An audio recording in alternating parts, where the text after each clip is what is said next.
Hi, my name is Istvan Rajna. I am Group Product Manager at Dremel. I'm here to show you some hints and tips on our accessories. As you know, Dremel has a lot of different accessories allowing you to do all kinds of different applications, from cutting to sanding, routing, cleaning and polishing. We have 5 different mandrels and each of them are supporting a certain accessory in its work. Let me start with the cutting discs. As you can see here on the table, we have 2 different types of discs. Some of them are equipped with a simple hole in the middle, whereas the others come with a different interface. The ones with a simple hole inside should be used with our standard mandrel. This one will require you to use also a wrench. If you want to use something quicker and easier, I would recommend you to go for the Speedclick accessories. These can be used with our easy Speedclick mandrel, which allows you to change the discs very quickly and very simply without the key. When it comes to sanding, we also offer different mandrels.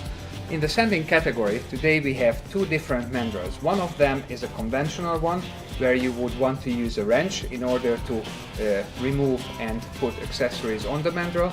And also we have a Speedclick version of this one, where you can change the sanding bands without any wrenches.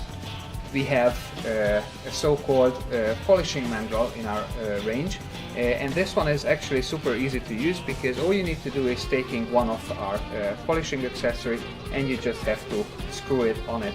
When you are using or working with these accessories, make sure that they are always tight.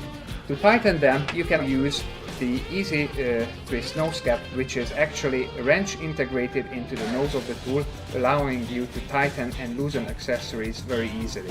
So this means that you have your key always on your tool and you will never lose it. To sum it up, we have more than 100 different accessories. If you are a user who is not working with Dremel very often, or your projects do not require accessory changes regularly, then I would recommend you to stick to the conventional accessories. However, if you are looking for something more convenient, or your project requires a lot of accessory changes, then I would definitely recommend you to step up to our Speedclick accessory mandrels. Thank you for watching.